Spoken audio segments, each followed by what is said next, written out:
And buonasera a tutti. Good evening, y'all. It is episode number 80 of What's the Scoop, a nice round number. And it is August 24th, 2025. Y'all know I had to do it. August. It is 7, just past 7 p.m. Eastern, 6 p.m. Central. I promise y'all this is now a Thursday show.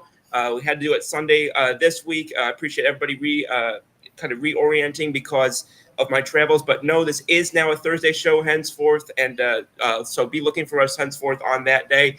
But today it's Sunday. It is Sunday, the 24th, and oh boy, am I on a heater.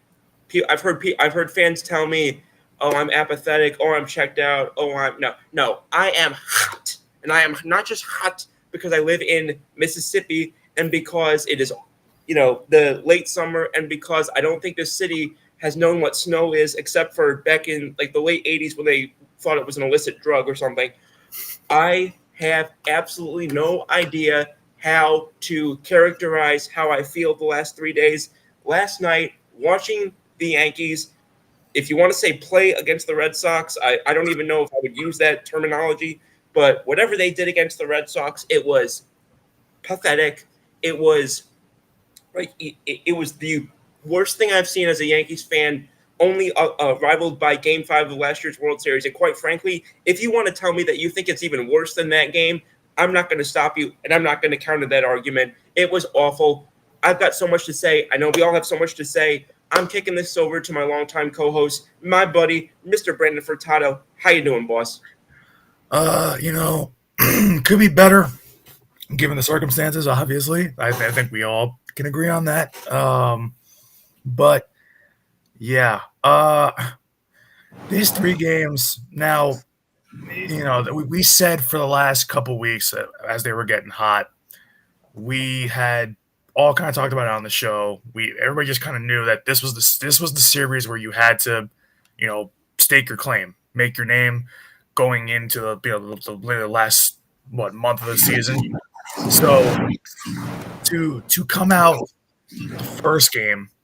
And I can understand a little bit of back and forth, a tightly contested game. And we were disappointed that they dropped the first one, but you still had 3 more games. The game where I really got mad in this series was them wasting Max Fried's 6 innings of a shutout. That's where I lost it, because you weren't. You weren't facing somebody, and I know that Brian Bello is a good pitcher, a great pitcher, and he's been for the Red Sox, for a while. But I think his career record against the Yankees is absolutely phenomenal, as far as I can remember. So it doesn't excuse you from the fact that this is a guy that a lot of the players on this team have seen in the last year or so. The fact that you have scouting reports on him, you know what he likes to throw. So to go out and let him just shut you down the entire game is just unacceptable to me. Especially when it's a series you probably should win 3 out of 4. With a team that's chasing you. So it's just tough to see. And, we always said that Max Fried, this would be the game where Max Fried could right the ship. They called him the stopper. We know after every Yankees loss, his record's is phenomenal. So you figured watching him just go through that game, the pitch count was elevated, but for him to get through 6 in a shutout, you felt good. But then you realized, oh, damn, the offense is just they're lifeless. So it's really tough to watch a game like that kind of get wasted, because that was your chance to show something. And then yesterday, for it to completely just fall off the rails, like each game went from bad to worse. And I just don't know how to look at yesterday as anything other than just a complete meltdown from start to finish. I don't understand. Bringing in Paul Blackburn at the end of that game too, that was just waving the white flag at that point. So I'm really just trying to figure out in my head where they go from here. they announced today, and when we're going to talk about it, that Volpe is essentially getting benched. He's out for the next game. He's out, or he might even be out tomorrow too. So they don't know if he's going to play for a little bit, but I mean, rightfully so. And it's really hard. I told you guys this, but it's really hard to look at this team and then there's no spark from anybody. There's no energy out there. It feels like it almost feels like they're waiting around for something bad to happen instead of going out and jumping on teams. And it's just a real tough watch. I don't know how else to describe it because I mean, if I was to go off on it, I would, there'd be so many obscenities right now on this show. But I don't know where they go. I mean, we talk about the bullpen. The bullpen's been 20th in the MLB all year. It hasn't been good. The lineup, a lot of these guys, they can't hit a flat fastball right down the middle, which is it's about as easy as it gets. And the other night watching Jazz swing right through one right down the middle when you needed it there, it was pretty bad. Also, that was where I was saying you should have probably pinch hit Ahmed Rosario there since he kills. I believe that was a lefty at that time. He kills lefties. So, I'm just struggling to see where this team is going to get its energy from down the stretch. If they have, I don't know, now that they've fallen back into third place, they've fallen back in the wild card again. I don't know what's going to happen, but the good thing is, I mean, if you want to take any bright side from it, any silver lining, it's that they've got 2 straight series against bad teams coming up. The only thing is that bad teams are looking to prove a point late in the season, especially a lot of the young guys. So these are trap games. These are games where you can't fall asleep because if you lose 2 out of 3 in both these upcoming series, you're going to be in a real world of hurt, and you might even, that might set you up to miss the postseason. So it's going to be real challenging to see what happens next. We're kind of on pins and needles waiting to see something from this team. This whole series against Boston, it hasn't been it. Completely agree, and I've got a couple of things to respond to on that, but I'm going to let Jay make his opening statement first. But grab your popcorn, guys. I hate popcorn, but we all got to grab our popcorn. I know that Jay's not going to let us down with this one. My buddy, I might, dude. Friend and a true unique personality who has really brought the show to another level, Mr. Jordan Jay Cruger. What you got for us, brother? Hey guys, I think I came on saying that I was tired. I think that I have lost so much energy with this team, being angry at this team. And I've experienced so much whiplash going from high expectations to low expectations. It's nothing but this can't happen. This cannot happen. And I felt like, you know what? After the Tampa Bay Rays series, I'm like, you know what? I'm fired up. I'm ready to go back in. I'm ready to believe again. I'm ready to get back into this. I was still skeptical when it came to that. Jesus, did they royally? Oh, my God. They pulled me in on this one. They really did. I feel really, really silly for having done that.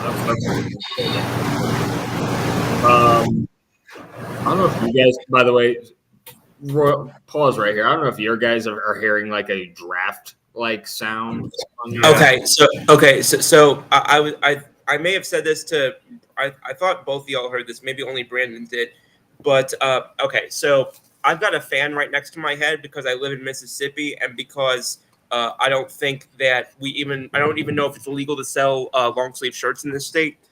So I'll move the fan back just a little. Is that better, Jay? Yeah, it's better. It's a little better. I thought it was like an actual tech issue. I'm like, oh, okay.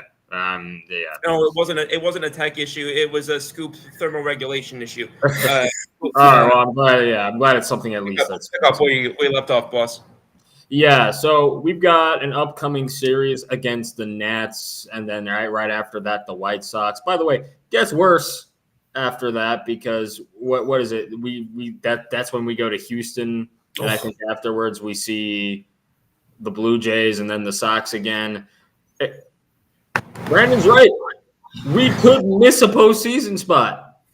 I don't think we will. But it takes me back to 2021, guys.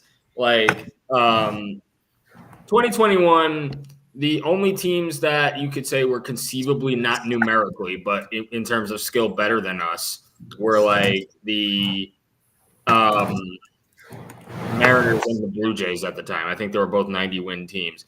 And I used to say, that was the first time I said, you know what, it might not be such a bad idea to intentionally miss the postseason and give the spot to a team that deserves to be there. We're not playing like we deserve to be there. And while I'm not advocating us to like intentionally tank or anything like that, I would hope not. Yeah, it's Garrett Cole 4. Like yeah, Garrett Cole 4. I might, but I mean, it's not like back then where the teams behind us now were any better than us, because who are the teams behind us now? Like Texas and Cleveland and Kansas City. Yeah, it's not. It's not like we're robbing anybody there. But the bar is through the floor at this point when it comes to this team. I'm running out of reasons to be optimistic. The entire defense, 404s in the first 2 innings of the first game. I mean, it only has just taken now for us to kind of aggressively bench Anthony Volpe. It's not. I'm struggling to find formulas of success here, because I want to say, like, all right, well, wait for us to get hot in October. I mean, I hope, but that's the only thing I can see to believe. And now, the hitting is going to sleep. If it's not one thing, it's the other. There's everything decides to go wrong at different times, and the only unity of that is that it's at a time where we never need it. Like you, Brandon. Low leverage situations type. Huh? Yeah. Like low leverage situations type. Yeah, like Brandon was saying, like, yeah, Fried had arguably a bounce back game. Like, he delivered what we needed to, and we just couldn't. Nobody else did. Yeah. And nobody else did. Like, you can't muster up some good defense and good offense for your acting ace who needed that bounce back game. Like, come on, guys. 1-0? What is this, the dead ball era? Yeah. I mean, Certainly feels like it. Yeah. 1-0. I mean, listen. And that wasn't the Crochet game, was it? No, that was the Brian Bello game. Yeah, no. Brian Bello. Yeah, that's what I knew. I was angry for a reason. Brian Bello shuts you out 1-0. I mean, he's not bad, but he's not. He owns the Yankees. There's like a. I heard a stat like his last. I think it's like the last like 2 years. The guy's like 10-0 against the Yankees, with like a ridiculously low ERA. It's something. It's something absolutely insane. I gotta find it. I'll get back to you on that, but I have to find it.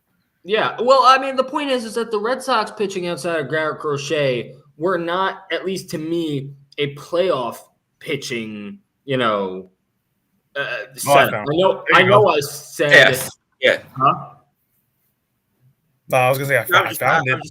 All I said was the word staff. Yeah, staff. I mean, I know I said that I saw the Red Sox winning the division in my early season predictions. I think it was before they traded Devers, wasn't it? Yes. And then they went into this and, showed that they weren't necessarily the playoff staff, the pitching staff that, at least I was hyping it up to be. They weren't playing optimally. Matter of fact, coming into this series, they weren't playing optimally. Mm-hmm. You are gifting these, not only, we've talked about them playing down to competition. Now you're gifting the good teams that have been struggling in a window that you're able to take advantage of, and you're not taking advantage. You're on the verge of getting swept. You're an unwatchable product. Like, I can't, I always love when I get razzed by people who say, oh, you can't boo your own team. You got to watch me when you're losing. Why? Why can't I enjoy my life? I work hard enough. I work hard enough. I work too many hours, pay too much in rent to let the New York Yankees ruin the day the day after I've worked 8 hours a day. I just can't do it. That's why I can't. That's part of the reason I canceled Gotham Sports. I'll say this: when it comes to quote unquote booing your own team, this is what I've figured out over the last few days. If it's one player who's struggling, I agree that booing them in the context of a team that's doing well, I think that it is counter helpful. That's not a word. I think that can be counterproductive. If it's your whole team that sucks, or if it's at least the majority of your team, and you're booing the team, not one player specifically, I think it's a different situation. I think that's more justifiable. And this is going to be really weird because I'm going to get. You guys were actually fairly calm in your statements. I'm about to go off because this series, okay, we've played 3 games against the Red Sox. So that means 9 pitchers from Boston have faced us, combined starters and relievers. I'm going to name 4 pitchers and see if you can tell me what may be a common thread between these 4 guys. Aroldis Chapman, Garrett Whitlock, Greg Weissert, Justin Wilson.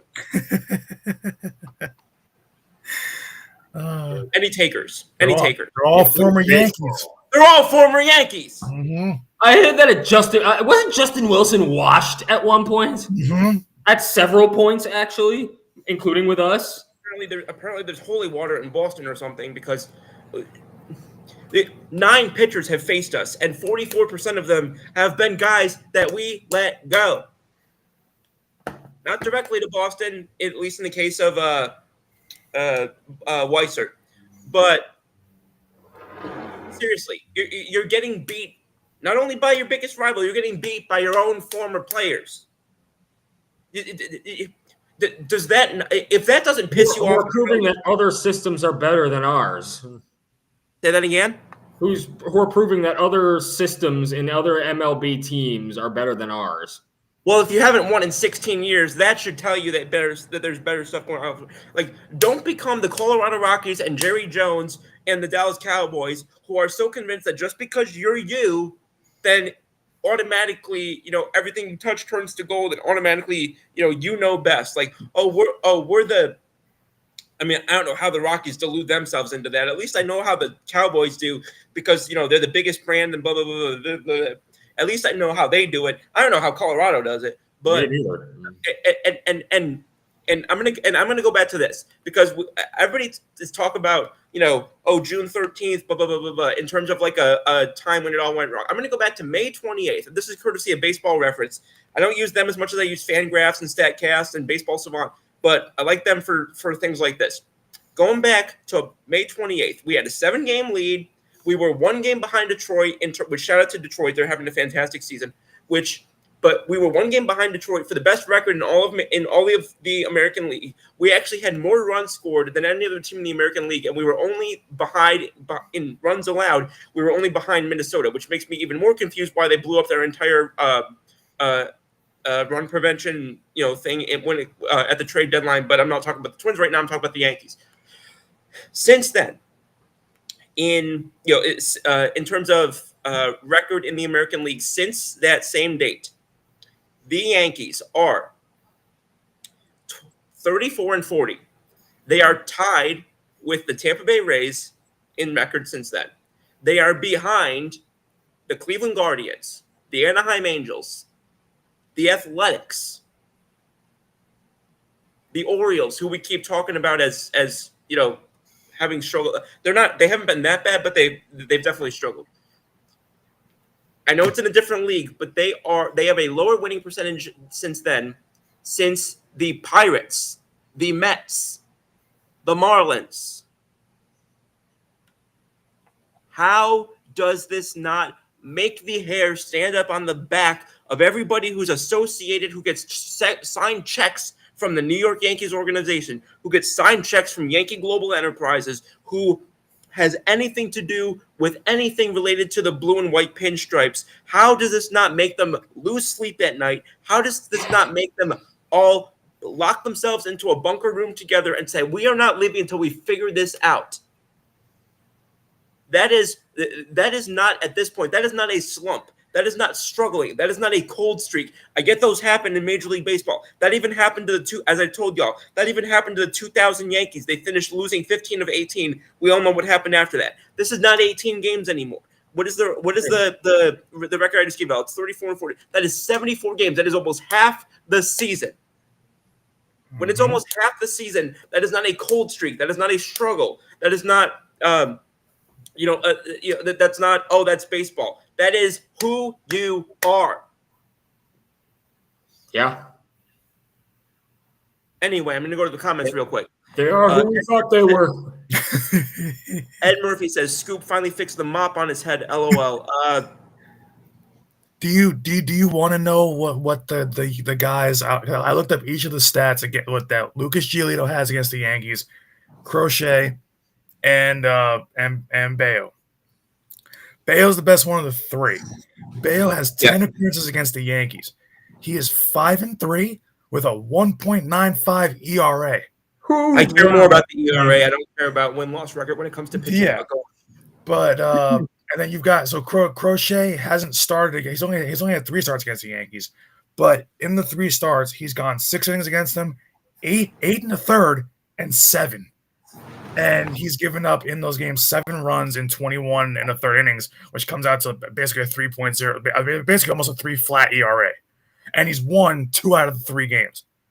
Yeah. And then you have Giolito, who's the one you should have jumped on the other night because his career ERA against the Yankees is a tick under 5. It's 4.99, and you scored 3 runs.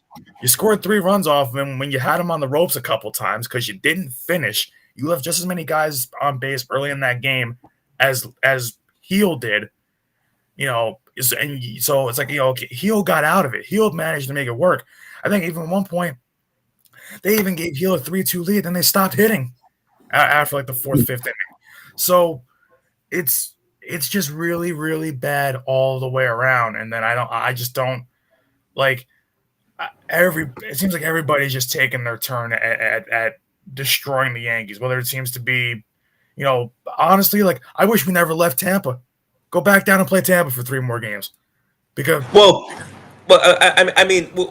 take stock of where we were in Tampa. We weren't at the Trop. We were at our own stadium. We were at Brenner Field. We dang well better have known how to play that stadium. All the guys that we developed came up through there. Yeah. And what's funny is, if it wasn't the Trop, it's because I think that they said like our games this year against the Rays were 5-1 at Steinbrenner Field against them this year.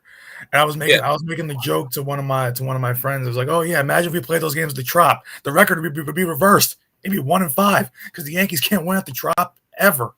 So like I don't. Well, that stadium sucks to begin with, but I'm not. That's not part of the. Yeah, it's such a bad place.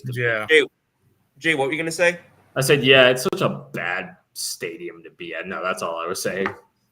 Oh, Ed says team is better off not making the playoffs. Then maybe Hal will realize how how bad Cash and Boone are. I can't even read. I'm seeing fire. I can't even read. Kurt says Scoops told you 3 years ago, blow the entire front office out. Completely failed. I don't want to hear if they fire him. He would get a job tomorrow. Who cares? Justin Fields got another job too. Guess what? Fields still stinks. Cashman's on a championship. That's a lot. I'm not even going to bother. I'm not even going to bother going into. I'm not even going to bother going into the Fields comparison. That to me, that's weird. But I mean, that one's a little out of left field. Say that again. Yeah, that one was a little out of left field. Justin Fields. Yeah, no pun intended. Yeah, I was gonna say it's out of left fields. Yeah. Okay. Oh, that's a good one.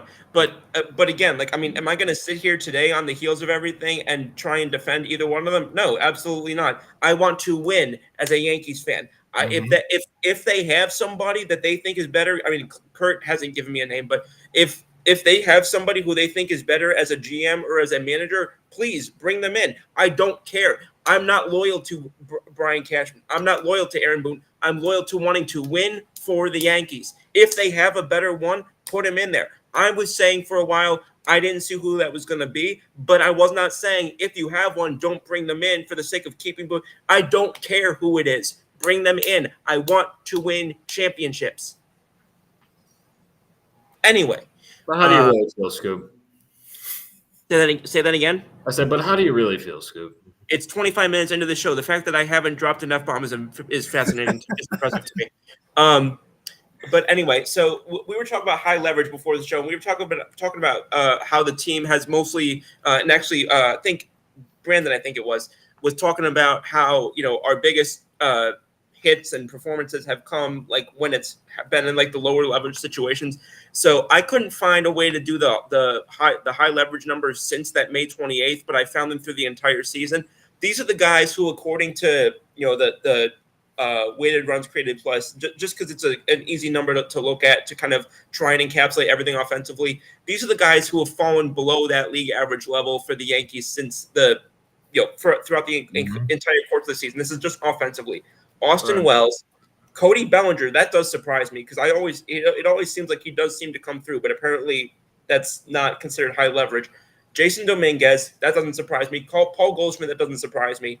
And then most of the other guys only had a couple of at-bats or are no longer on the team. So those are the main guys. So it's Wells, Bellinger, Goldschmidt, and Dominguez. Those are the main guys because, again, there's other names, but they either only have like 5 at-bats or they're no longer on the team. Or in the case of Cabrera, they're hurt. And then go over onto the pitching side of things on the other side of the vein. And I'll pull those up real quick. Where is here we are. I wish that I could look because this has been such a Jekyll and Hyde situation. So I feel like the numbers are going to get somewhat tilted by the fact that that's been the case. But since we don't have that ability, apparently, let me take a gander here. So it's kind of hard to get those numbers for starters. But at least in terms of relievers, fielding independent ERA for some of these guys, I'll just go the guys who will have 10 innings or more in that situation, just because, again, sample size. Carlos Rodon, 5.80. Mark Leiter Jr., just a tick over 4. Tim Hill, 2.57. Luke Weaver, 4.11. Devin Williams, 3.91. So decent enough for the bullpen. Carlos Rodon, obviously not a number that I'd be looking at. I wish I had a better way to kind of evaluate that, but again, kind of hard to do that from that vantage point. But it always seems to be like we talked about. It always just seems to be where we start looking like we're building momentum, and then it's like, okay, we've gotten ourselves to a point where, okay, this is a big show up for it game. I mean, obviously 162 games are show up for it games, but it's like, okay, we've built up some momentum, and now we need to really, we're going to use it to capitalize on it. And then that's the part where we fall short. We build the momentum, but then when we need to really cash in on it, that's where we fail. Yeah. And like I've said before, the guys who, aside from Stanton, really, I mean, who can you look at as a hitter or a non-pitcher at least and say they really have, could, come through, time in and time out? And you just can't. And then we've got more Kurt-isms here. Kurt's filled with positivity today. I'm pretty sure he wrote these down in like 1995 and just keeps like repeating them because I feel like we have a lot of the same conversations. But 200 hitters, pitchers that can't go past 4 and 5 innings, nobody who can hit in the clutch. That all I agree with. And clowns in the front office who try to change the game. It's simple. The game has never changed. That's just completely wrong. But if you want to say the game's never changed, meaning like you still score the same way and you still score to score runs and to do runs against the other team. Yeah, I agree with that. But in terms of strategizing, and things of that nature, that's just not because again, the game is a lot more fixated on power now. You're going to get a lot more power against you. You're going to get a couple decades ago, you weren't going up against 95 and then going up against 101 miles per hour on every guy who came out of the bullpen. You weren't facing 6-7 guys out of the bullpen who were throwing, 101 for 3 innings, or I'm sorry, for 3 outs at a time. Like, so some of those things are just fundamentally different. I agree with you with it. Obviously, the most important thing is, this is a fundamental thing where obviously the most important thing is still to outscore the other team and still to, but in terms of when you say the game has never changed, I think that anybody from any of the teams that win, I think would tell you that that's a little bit different because, there's a lot more influx of the way that players get information, the way that players try to improve their game, the way that players, try to hang on a second. Scoops, you got duped, you got fooled. Keep listening to the front office BS. Not a single word of what I'm saying comes from the front office. Not a single word of what I'm telling you comes from the front office. I'll tell you that right now. What I'm telling you, you can find on MLB Network. You can find from Mark DeRosa. You can find from former players. You can find from, I'll stop talking and Jay and Brandon can say the same thing. Y'all know that what I'm saying is not coming from, I'm not saying this because it's a Brian Cashman quote. I'm saying this because anybody from any of the winning organizations can tell you this over the last 15 years. Yep. Yeah, go ahead, Brandon, since we're just going in the same direction. It's funny that because I'm somebody that's always preached to the traditional way of playing baseball, like being able to sack bunt, move runners over, small ball, in addition to having guys that can hit the long ball. Not exactly. But they even said on the broadcast, both on the Yes broadcast, and I've heard it on Sunday Night Baseball with the ESPN guys. I've heard a lot of the same things, and they've said this for almost. You can almost find on every broadcast that they've done, where they've said that these organizations just simply put, almost every organization in baseball, they just don't teach bunting anymore. They don't teach. They don't do things like that anymore. So the game has just like football, certain rules have changed. Like in baseball, the game has changed. Like the unwritten rules of baseball have kind of changed a little bit. Where they're not preaching bunting as much. They're not preaching to read certain things about a pitcher that maybe guys in the past would. There's kind of a different there's a right way to play the game and a wrong way, and I've always been a proponent of being able to bunt when you need to, first and second, nobody out, or extra, guy on second, no one out, right. So things like that. Right. But but you also got to look at it also from a realistic lens too. If you were to have Aaron Judge up at the plate or standing up at the plate and have a runner on second, no one out, you're not asking those guys to bunt. That's not how it works. That's not a bunting situation. So and then the worst part is like when you have hitters on the Yankees that are already not great at hitting, like was it the other, I think it was yesterday, where Volpe tried to bunt for a hit when they were down 3. He bunted the ball straight back at the pitcher. I think he lost. I think we've done that before, but it's literally crashed out so bad. But yeah, but it's the thing is and I get what you're saying, Kurt, when you say pitching and contact hitting wins in postseason, it does. And Arizona Diamondbacks in 2023. Even though they didn't win the World Series, that they were a case in point when they were playing the Phillies. Yeah, so, and then you have like look at last year's World Series matchup, right? Both the Yankees and Dodgers did not hit well in that series. You can look at them. It was terrible. Yeah, but the thing is what it came down to, and this is kind of why I get what Kurt's saying is like. Contact, because the Dodgers, they said, put the ball in play, let the Yankees make the mistakes. Let the Yankees mess it up. And we've been trying. Yeah. But not only do they have our number on that, we've known that for a while. Yeah. That's something that's not new. Like, the one thing we said this year, coming into the season, like we were happy with going and getting Cody Bellinger. We were happy with making the moves that like the 3-4 moves that we did instead of the one big move to bring back Juan Soto, right? But the one thing I kept saying, and we all knew this. Oh my God, look how big I am on the screen now. Yeah. But dynamic. But it's the one thing that bothered me, and it bothered all of us, was that we didn't have a third baseman in place. We had Cabrera, but we didn't have an actual third baseman to play third. No. So you were banking on the left side of the infield being more or less a project, which was not a good Supremely idea. risky. Yeah. That and then, especially with a lot of right-handed hitters, like, there's teams that have more lefties nowadays, but still most of the MLB, I think, is filled with right-handed hitters. So you're going to get a lot of balls to the left side of your field. So that's where a lot of the mistakes come from. But Right. I think overall, when it comes to just the hitting aspect of the game, things definitely have changed. They preach more exit velo. They preach more about the launch angle. Those are things that they want to see out of hitters.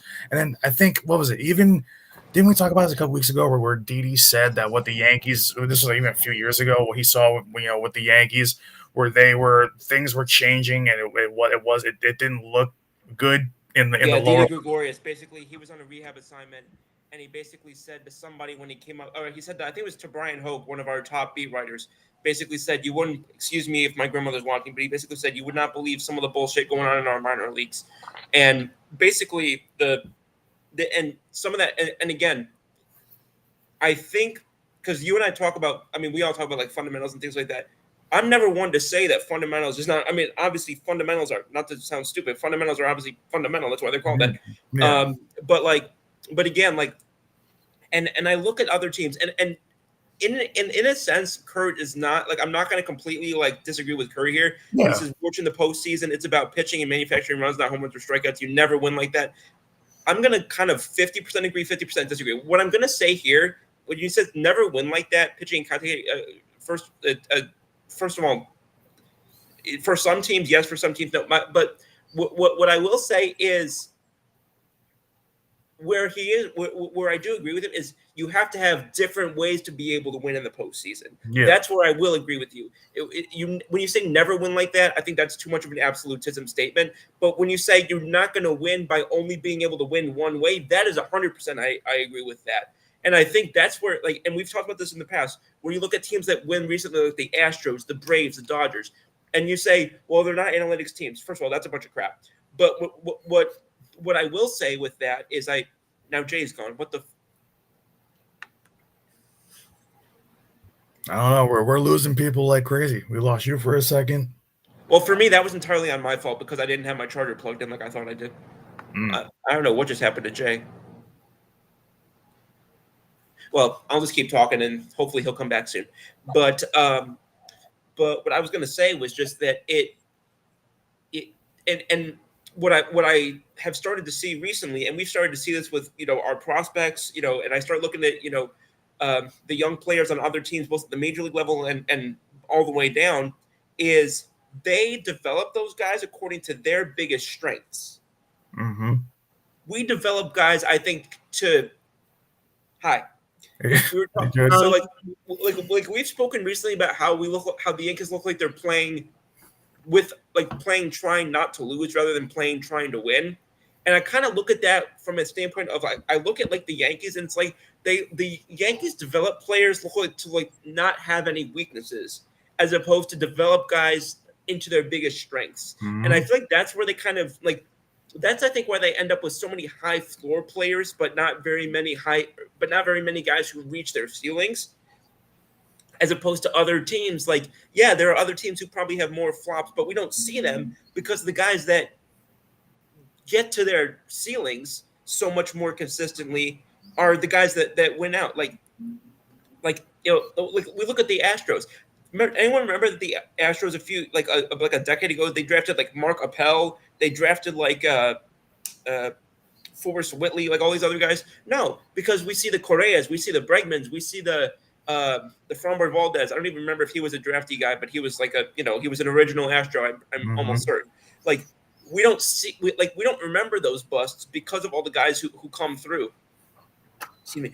But the Yankees don't have that luxury because, again, they draft guys not to be bad, as opposed to drafting guys to be at their star level.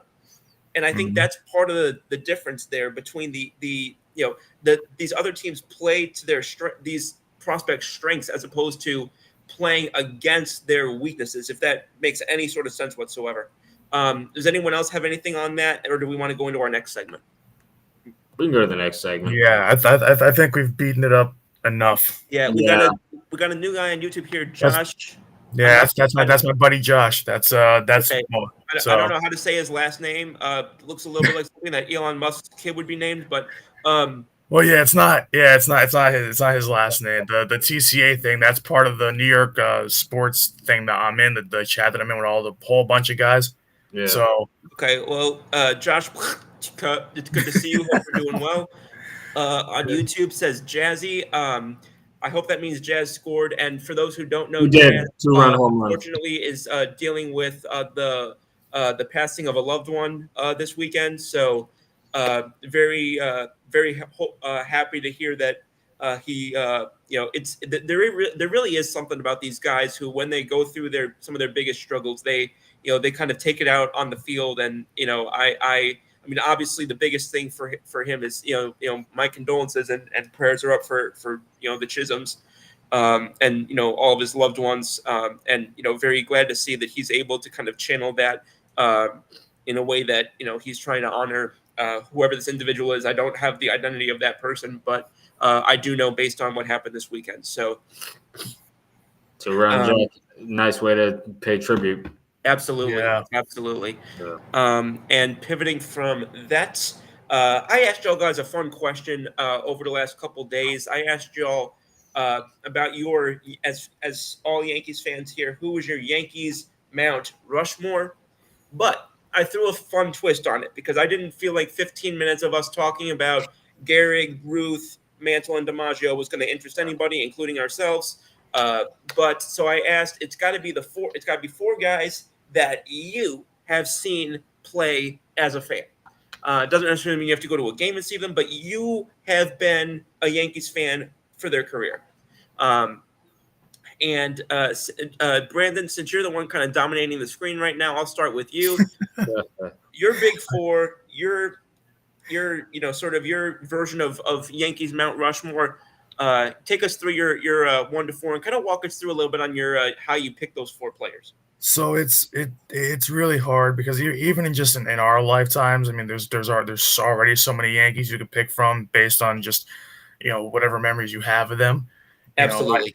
Like a lot. I'll say this: a lot of my guys, or I should say, all my guys, came from the 09 team. I mean, that's just kind of how I view it. I mean, I will say I will have an honorable mention, like a one that just missed my Mount Rushmore. Yeah, so do I. Yep. So, but the four that I have, well, I think we're all gonna have because we all saw him play, but Derek Jeter has to be on there. Okay. So Derek Jeter needs no explanations. One of the greatest shortstops to ever play the game, one of the greatest hitters in the game's history, one of the greatest postseason players in the game's history. And the rings speak for themselves. A leader on and off the field. So Derek Jeter to me, like that, he's he's just number one. You can't have any Yankees Mount Rushmore, no matter what. To me, like outside of the 20s, 30s, 40s, like if you're talking like from 50s on, Derek Jeter has to be on your Mount Rushmore. It's just like that. That's almost like it's almost criminal if you don't have him on there. The second one, and I did this not because he was one of my favorite players growing up, because he was, but bringing him over in 09 changed the trajectory of where that team was going. It was like the missing piece to the puzzle for the team. I know who it is. And the second, and it's CC Sabathia. So CC, coming over for having a great career with the Indians at the time, and then also having that run with the Brewers in 08 where he was lights out. But the one thing that always escaped him was making a deep postseason push and winning a title. And I mean we all remember this. I mean, in 09 he was the ALCS MVP. Yep. That's how good he was. And for the first 4 years as a Yankee, you'd be hard pressed to find a better pitcher than him for those first 4 years as a Yankee, like in baseball, not even just as a Yankee, in baseball. And I mean, for him to go through the peaks and valleys he went through, especially as a Yankee, and also that towards the end of his career to come out on the other side of it and still be effective, even in absolutely, yeah, because people forget it wasn't just the first 4 years with CC. The last 2 or 3 years, you could have made a case for him being an all-star. He figured out when he came back from battling the alcoholism and the struggles he had, the mental kind of struggles that he had to get through. When he came, for him to come back from a long, hard road like that and to still be an effective pitcher for this team, to be one of the heartbeats of the team, and to be one of the clubhouse leaders, and to be a guy that to be a real true Yankee in every sense of the word. There's no reason why CC, to me, why he should be left off a Mount Rushmore of especially of recent Yankees. The next two guys, I mentioned 09 heroes, but I'm gonna mention the MVP of the World Series, Hideki Matsui, and because people forget when he first came to the Yankees and the whole Godzilla thing, and everybody was so excited to see him come over and play. He really was the first, Japanese player to come over that sparked a generation of guys to want to, come and play. That's a great point. Really good point. And Hideki, people forget the first 2 or 3 years as a Yankee, he was an all-star. He was a good left fielder. He could hit the lights out. He was a home run hitter that also hit for contact. He was a 90, 100 RBI guy those first 3 years. He got, once again, another guy that had his peaks and valleys. He got hurt, had a couple rough seasons, but the Yankees don't win in 09 without Hideki Matsui and without that Game 6 performance. That's great. So Hideki Matsui is a Yankees legend, and honestly, he would probably be in the MLB Hall of Fame if he didn't have such an injury. If he didn't come over so late, and if he didn't come over and after the first couple of years get injured, because he dealt with injuries the second half of his Yankees career. So, but he's still, you can't mention the 09 team and not mention Hideki Matsui. That's how great he was. And my last guy on the list, another one, but we haven't seen a player at this position in a long time fill his shoes for what he did for this team, both defensively and at the plate, and that's Mark Teixeira. Mark Teixeira is the last one on my Mount Rushmore. I grew up, I'm part Portuguese, so that was kind of easy to put Tex up there. But Tex, in terms of just he was a power hitter. He was one of the power hitters back then, where he wasn't just all or nothing like a lot of power hitters they claim to be. Yeah, he could hit for average too, and could drive in the RBIs on top of hitting 30, 40 home runs a season. And you'd be hard pressed, and I said this before about CC being one of the best pitchers in baseball at that time, but you'd be hard pressed to find me just as good, if not better, first baseman than Mark Teixeira for his era. That rhymed bars. But Tex literally, those four guys, they were not just. Probably you could technically say they were the most four important guys to that 09 team, but they were the four where they led by example. They were big game players. They didn't back down from the moment. They were professionals through and through, and they will always hold a special place in my heart growing up as a Yankee fan. And the honorable mention, and it's not, like I said, it's not from the 09 team. The four guys were, but the honorable mention, because he embodies what those other guys do, and he's just as big of a gamer, and he's just as big of a clubhouse leader, and then a guy that doesn't, even when he gets rattled, he still finds a way to battle through. He's a real Yankee. The man that grew up a Yankee fan, Garrett Cole, is on there. Garrett Cole. I wish there was 5 guys on Mount Rushmore because I would have put Garrett Cole on. Garrett Cole. We'll consider him the Bernie Williams of the core 4. Garrett Cole, to me, Garrett Cole has done everything right, not just as a pitcher in this league, but especially as a Yankee. He's fire. He's grit. He's determination. He's a leader. he is your ace. He is exactly what you want him to be. And the thing is, without him this year, we've seen what this team is without him. They missed him badly. Or So, moreover, when he's not. So But they're not, rather. those the four guys on the Mount Rushmore, yes, but Garrett Cole has to get mentioned just because that's how good of a Yankee he has been, and he still has a chance. I mean, obviously coming back next year, he has a point to prove next year, and not just that, but this guy, he's right now he'd be sitting in the Hall of Very Good, so he has a chance for the next 2 or 3, 4 years as a Yankee to push himself into the Hall of Fame category, and I think he will because that's the kind of player and pitcher that he is. I think so too. I love that. Yeah. Yeah, that's I mean, like you said, it's really hard to argue against any of those, and I think that excuse me, if I think of what a Yankee, like you said, what a Yankee embodies, what I think of as like a I don't want to say stereotypical, that's not a good word, but like a prototypical, that's the word I was looking for. I think that it'd be hard for us to find a better one than that. So I appreciate that the different perspectives you provided with some of those different ones. Josh something says Tex was a vacuum. Vacuum. Yeah, because he was. True.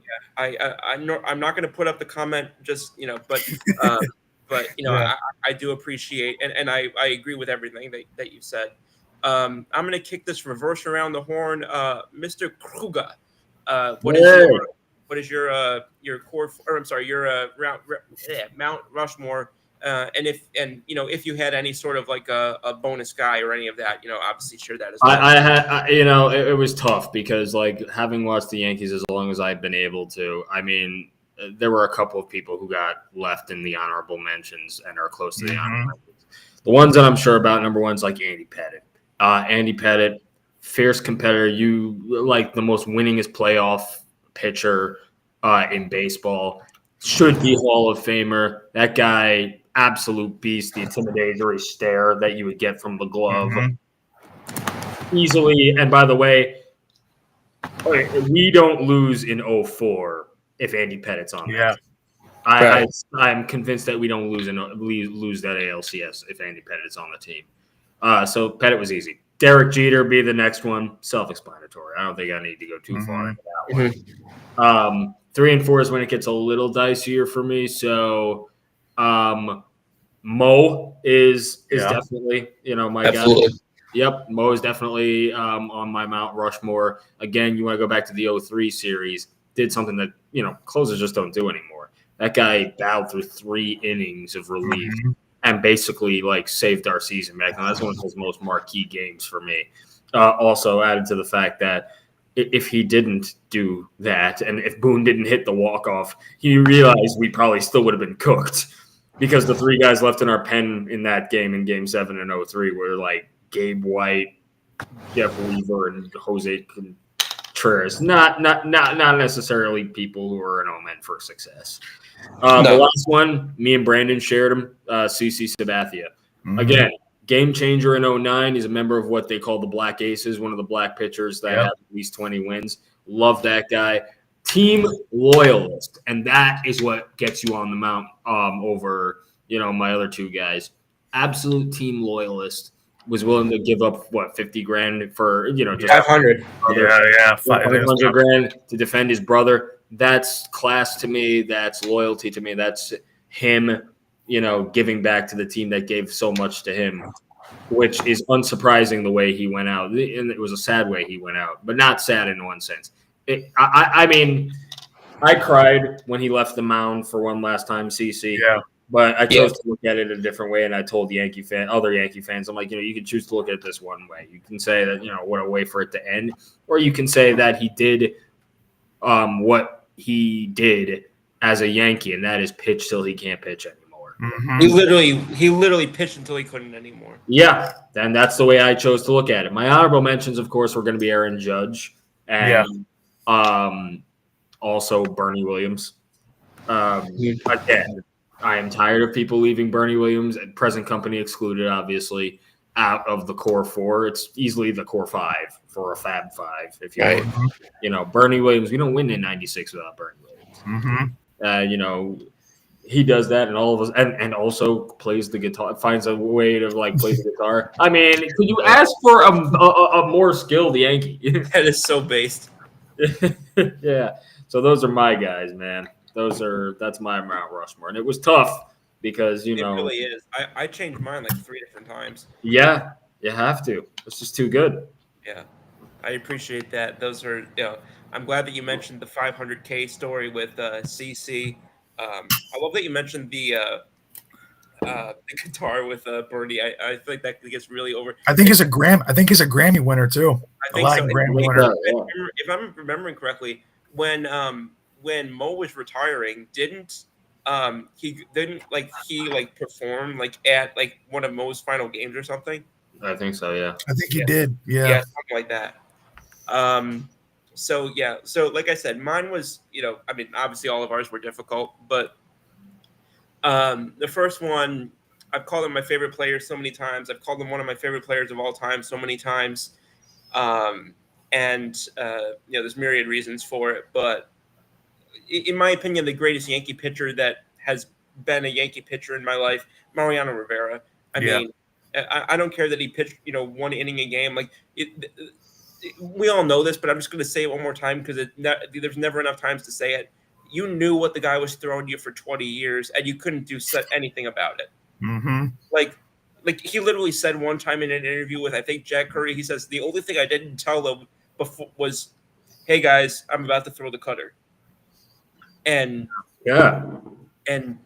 again, they couldn't do anything about it. And it was really funny because in the wake of the Astros cheating scandal, there was a meme that went around that says, "No need to steal the sign. I'm throwing a cutter and you're going to miss it." but you know what? I like that. You know what it is too.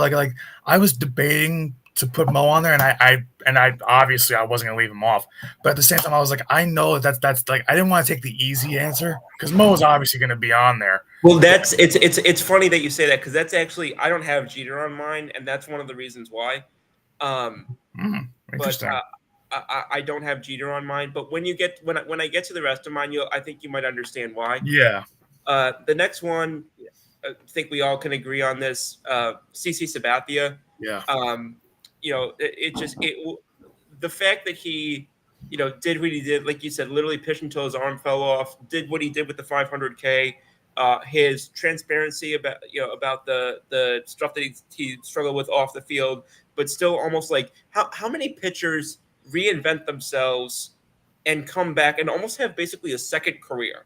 That's basically what he did for about 5 seasons, was basically reinvent himself, physically and mentally, and come back and almost have a second career. And when you pitch the way that he, the pitcher type that he was, that just doesn't happen, especially when the game was developing the way that it was. That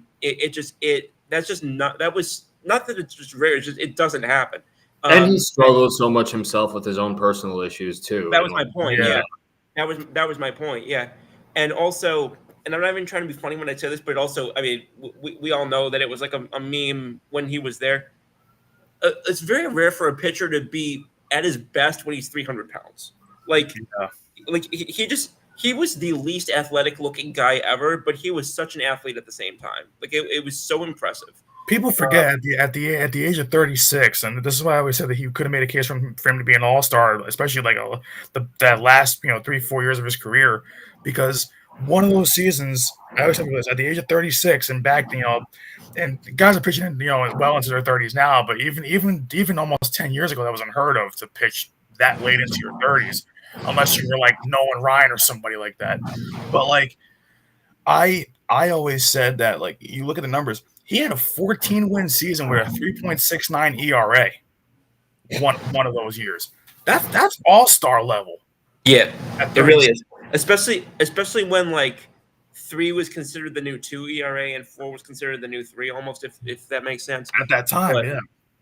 I'm going to keep going through, and people might say, "Oh, he hasn't been a Yankee long enough to do this," or because he hasn't won a World Series, he shouldn't be on there. I don't care. This guy has been our biggest hitter in October. for the entire time he's been there. Last night he was pissed off. You could just tell it in his interview. Sort of his body language and his demeanor. He was as mad as anybody on that team, as he should have been. I consider this guy an underrated team leader. In my opinion, he's a co-captain right up there with Aaron Judge. Give me Giancarlo Stanton. Yeah. Yep. I consider him too.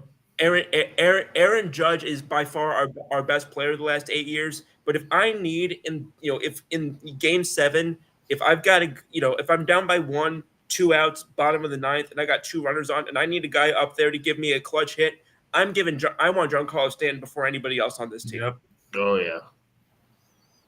So that was my number 3 guy, and number 4. I understand why he's controversial. I didn't like him for a period of time for obvious reasons, but the guy hit 500 home runs on my birthday. The guy hit 600 home runs on my birthday.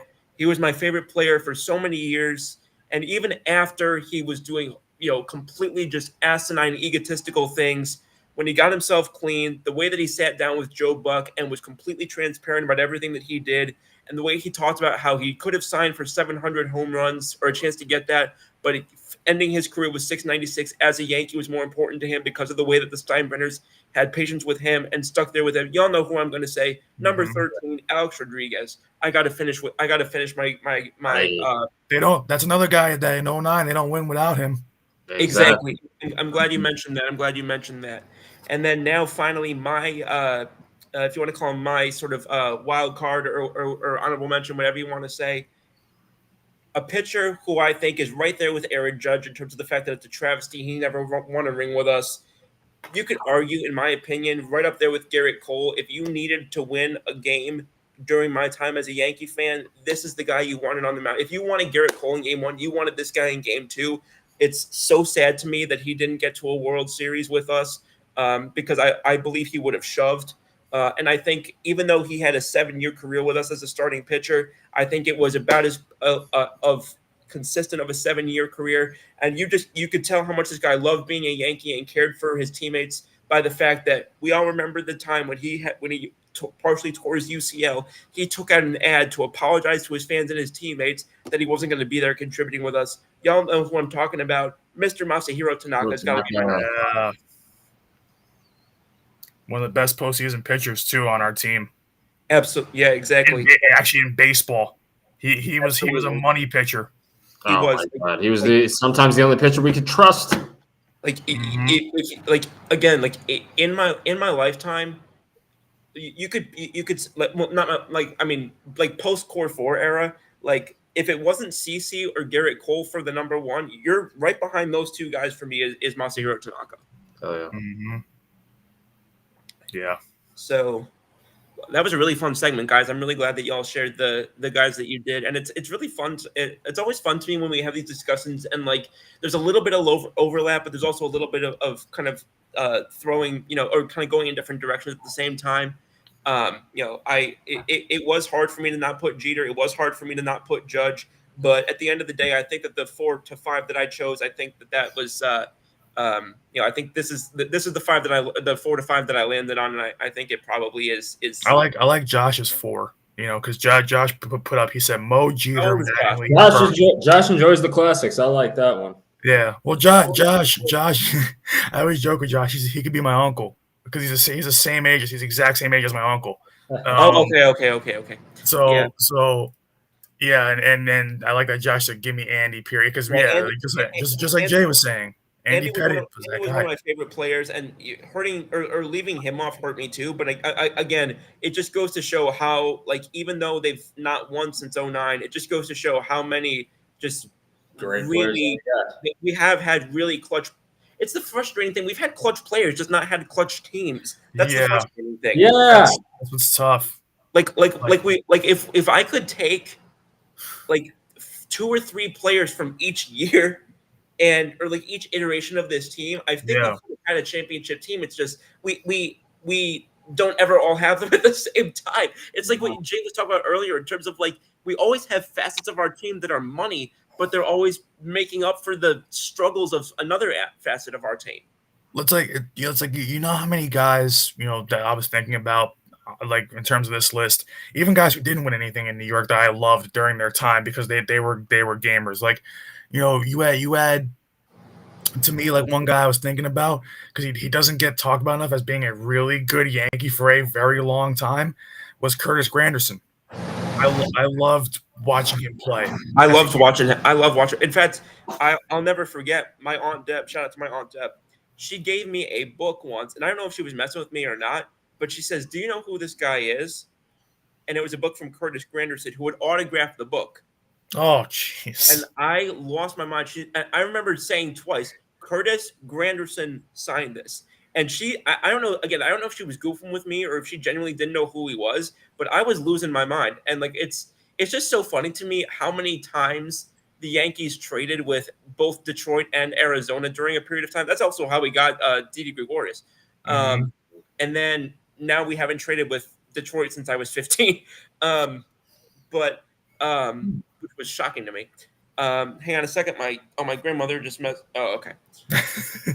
There's, what else too? It's like, but there's even guys like when I was thinking of so many guys from the 09 team where I was like, I could have put a lot of them in there. I could have put like, even though his career didn't end in New York, I grew up, as we all do. I loved watching Cano. There we go. Like, how smooth he was. As much as his hustle wasn't great. See, that's the whole reason why I had to exclude him, because I'm thinking of like guys that, like, if I'm like, for example, if somehow my son ever ended up being a Yankee and I wanted him to be wanted to emulate a former Yankee, I couldn't put him because in my opinion, part of being a Yankee is like your ethos and your, how you carry yourself as a player. And I couldn't do that. He was a great talent on the Yankees, but I don't consider him a great Yankee. That was yeah. And then it's like that's what knocked him down for me too. And then it was like I was looking at, like my favorite guy who I still follow on social media and I love. It's just the guy is a ball of energy and positivity, but also just he always says that he would basically die for the Yankees. Was Nick Swisher. That was my mom's favorite player for years. Actually. He wasn't here long enough to give me for me to put him on the Yankee what do you call it? Mount Rushmore. Thank you. But a guy who I think also deserves a shout out when we talk about this, Raul Ibanez. Yeah, he was good. For somebody who wasn't here long, but other than Juan Soto, I can't think of anybody else who was not here for that long, but made his mark the way that Ibanez did. And if y'all actually, I don't know. I didn't know either one of you back then. But when we fired Joe Girardi, the guy that I wanted as our manager was Raul Ibanez. So moving off of that, we can't keep the show going too long tonight. But I do want to get to the one other thing that we wanted to talk about. Our Eagles seems like every preseason. I feel like Howie Roseman either has a quota of getting one quarterback every preseason, or he just has worse ADHD than me and just can't go without making a trade for too long. But whatever it may be, we got a new quarterback. For any Eagles fans who are listening or any NFL fans who are listening, relax. It's a QB3. But we got a new quarterback coming in, and it is Mr. Sam Howell. And we also just let go of Dorian Thompson Robinson for anybody who missed that part. That was kind of the corresponding move, so to speak. But Sam Howell is now an Eagle. He is projected to be the QB3 on the depth chart. He was sort of a little bit back and forth in terms of, or kind of split in terms of how he was perceived coming out of college. There were some people who had him as high as a first-round pick. Some people had him a little bit lower as a kind of a third-round guy. But he spent his first two seasons, actually was the starter for the rival Washington Commanders a couple of years ago. Got a few pass attempts last year with the Seahawks and is now seemingly going to start the season with the Philadelphia Eagles. Brandon, what was your reaction when you heard Sam Howell was coming to Philly? See, I liked it because as much as I love, Tanner McKee at QB2 and that's where he's going to stay, to have a QB3 that has a good bit of experience under his belt, and for somebody that I liked even when he was in Washington, it worked. Now it worked out for Washington. They got rid of him and it panned out. But at the time, I liked him in Washington. I thought that he was going to be their future. And he did have a really good season that 1 year as a starter. But I've always kind of liked Sam Howell from afar, and I'm glad that he's here now. Because I mean, God forbid if Tanner McKee couldn't go this year for whatever reason. If you had a game, and God forbid, like if Jalen got hurt or whatever it was, Right. I would not want to see DTR or Kyle McCord play at all. No. So it's good to have that be your QB3, but a guy that is a veteran now, has had good starting experience in this league, who has had games under his belt where he's actually played really, really well. So I just love everything about it. I love the fact we got him for pretty much nothing. That's a typical kind of Howie Roseman move. So I don't know. I love it. Because if he's the emergency guy, if he's that QB3, that's a pretty damn good QB3 to have. It really is. And I actually have to jump in real quick. I just got confirmation 2 more Eagles trades just went down. Oh. The Eagles have traded a 6th-round pick in 2027 to the Green Bay Packers for offensive tackle Darian Kennard. Ooh, okay. And the Eagles also reacquired, I believe, I'm pretty sure he was here before, offensive tackle Fred Johnson. Okay. Howie can't be contained. Yeah, I like that. He really can't. But I like that a lot. Yeah, so there's 3 new offensive players coming into Philadelphia. 2 offensive line depth and 1 QB depth. But Jeff Stalin right now is going like this, like the Birdman meme. He's rubbing his hands. Oh, absolutely. You just at Stalin University. I mean, we just if there's any there's different teams like I think are associated with like the Pittsburgh are like associated with like head coaches. The Packers, it's like quarterbacks, different. Alabama, I think it's like running backs or defense. The Eagles, I mean, Stalin University, if you want to get the best out of your offensive linemen, I think that even people who hate the Eagles, I think would acknowledge that if you want to get the best out of your offensive lineman, you're putting him in Philadelphia. Yeah. All right. Real quick, I'm also going to drop a quick update on the game for the team that we started the episode talking about. It is currently bottom of the 4th of the Yankees-Red Sox game. Yankees currently holding a 4-0 lead over the Red Sox. There is just got a 118-mile-per-hour double off the bat of Mr. Giancarlo Stanton. Oh, my God. Man. And, so let's see. We've got a home run off of Trent Grisham. We got the Jazz RBI that I mentioned earlier.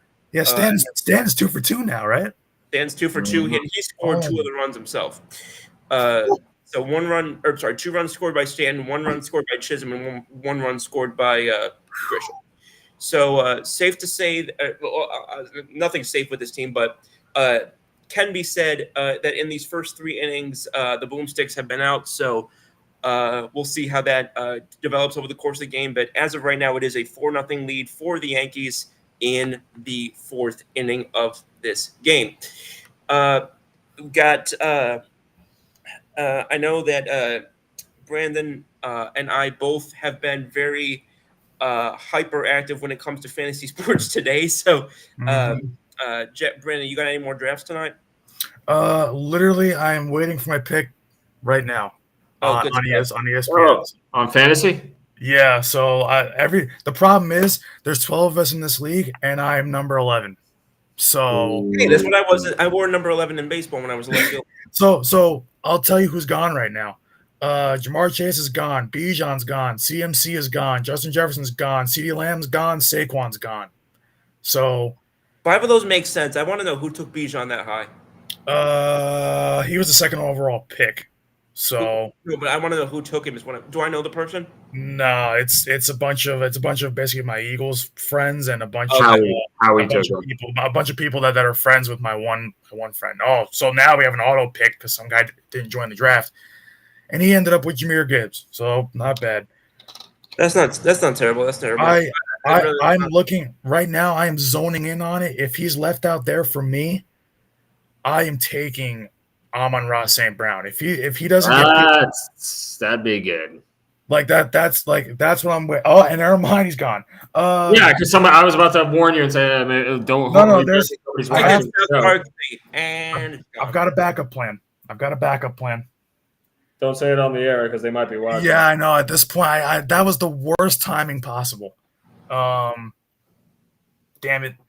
I also missed out on a guy with a really cool name too. So yeah. So right now we've got Puka's still on there. He's the top guy now. Malik Neighbors, Ashton Genty, John Achan, Nico Collins, Brian Thomas Jr. AJ Brown is like 7th on this list. Wow. But AJ, you never know because of the hamstring. So I'm like hesitant. But Derrick Henry's far down on this list, and so is Josh Jacobs, and so is Jonathan Taylor. So there's still a lot. I mean, it's only the first round still. So okay, Malik Neighbor just went. I don't know why they're passing. I know why they're passing on Puka. But let's see. Right now, I'm up. You know what? I'm looking at this list. I'm actually gonna. I'm not gonna take AJ. I love AJ, but I'm not gonna take him. You know what? I believe in him because he had such a good year last year. Actually, I'm gonna take because there's plenty of wide receivers. I need to take a running back right now. So I'm gonna let you guys pick for me. Josh Jacobs or Derrick Henry? Who was the first name you said? Josh Jacobs or Derrick Henry? I would go Henry. That's what I'm locking it in. Derrick Henry. Yeah, take Derrick Henry. He won me one of my other leagues like back in 2019 when he broke out for Tennessee. He won me because that was like the year he had like 2K. So he won me my league that year. Okay. And I'm going to go wide receiver here for this next one. So you know what? I am going to take – is he there? Wow, he's to the tight end. Okay. Okay, so I'll let you guys make this pick. Nico Collins or Brian Thomas? I'm leaning Brian Thomas. Because I love everything that he does. He was so good last year too. Put it this way, he was a fantasy phenom last year. Go safely with Brian Thomas. Yeah, I think he's the safe pick. Yeah. So, because all the other guys either hurt or they're inconsistent. Brian Thomas was fantastic last year in a bad Jaguars offense, but he's also with Travis Hunter now. So, you know what? I'm gonna pull it. I believe in Brian Thomas. I wish you luck with that one. Yeah, I've got a draft in an hour. I've got another a draft that's ongoing. It's one of them slow drafts that's going on. Also, it's one of them 24 hours to make a pick drafts. Partially because certain people take a while to get their picks in, and honestly, I'm one of them. But that's what I did. Josh just said BTJ. That's what I did, Josh. I took Brian Thomas, Derrick Henry, and then BTJ. Nice. But excuse me. So that all being said, Jay, I'll start with you. You got any, as they say, final statements before we take this one out for the evening? That is the quietest I've known Jay. Pick up your Sam Adams Oktoberfest while watching the Yankees. Sorry, I'm talking over you. Go ahead, Jay. Pick up your Sam Adams Oktoberfest while watching the Yankees. They aren't paying me for a sponsorship. I'm just saying it was just conveniently here. Yeah, I don't drink, but I certainly can understand and also that's honestly, this is gonna sound so weird, but that's a cool bottle. Yeah, it really is. Brandon, you're up next. While you're trying to draft the team of the century over there. You got any final statements over there before? I'm going to see you a little bit later. We've got a show of our own going on later tonight. Yeah, we've got a show. So it's literally right as we end this one, I'm gonna try to get through as much of this draft. Hopefully, get it done right before the show, and then get into the show. So I've got, I'm trying to stay focused. The good thing is this isn't a money league, so like I want to win it, but it's not a money league. So I'm not like hyper focused on it. But yeah, no, I know what you mean. I'm always more like hell bent on really like being dedicated to the ones where obviously I got a little bit of that coin invested. Yeah, so I mean, so I'm not worried yet. So my money leagues are next weekend. So that's kind of what I'm waiting for at this point is to get through this one. There's another one I have going on that started early today, but the problem is the guy messed up the settings, so people are still taking forever to pick. Oh, so I'm waiting on that one, but I'm looking at this one. So I got you. All right. I have a while to pick too. I have another because I'm picking so late in these rounds. Like it takes a while. I see, like in a snake draft, you want to be like in the middle. So you want to be like that 6, 7, 8 spot. You don't because you don't want to be like first or second overall, and you don't want to be 11th or 12th. Like you want to be like 6, 7, 8. You want to be somewhere around there. So it's like I love snakes. So it's like it stinks because it's like in all my drafts, I'm either the last pick this year, or one of the like next to last, or I'm one of the first two. So that sucks. Like, yeah. So either way, I'm kind of getting screwed a little bit because a little bit, yeah. Yeah, but listen, this isn't a money league, so I still want to win, but I'm not too concerned about it if I don't. So yeah, I know what you mean. Oh, come on, people, start picking. This is like everybody's taking the full minute now. Come on. All right. Well, thank you for that. And yeah, I mean, all I can really say is I hope that baseball season starts treating us better. That's really all I can say. I don't want to. I'm a big believer in superstition and jinx, so I'm not going to say anything more. I'm honestly going to treat that. I have to start treating leads like perfect games at this point, which sucks. But keep the finger crossed. But I also want to give a shout out. I don't know if she's still watching, but I also want to give a shout out to my grandmother, my baba, who lives down in North Carolina. She just got me this baseball mug. It was a birthday gift, and so since we're talking baseball, I thought I would just give her a shout out. I wanted to say thank you to her for this, and. Also, just enjoy your drafts. If anybody is continuing to draft late, just keep. I'd say draft responsibly, but I haven't even done that myself, so I won't even bother saying that. But again, we'll see y'all next week. And I emphasize again, it will be Thursday. It will be back to Thursdays. Mm-hmm. Thursday, August 28th, 7 p.m. Eastern, 6 p.m. Central. Same Scoop time, same Scoop channel. Scoop, Brandon.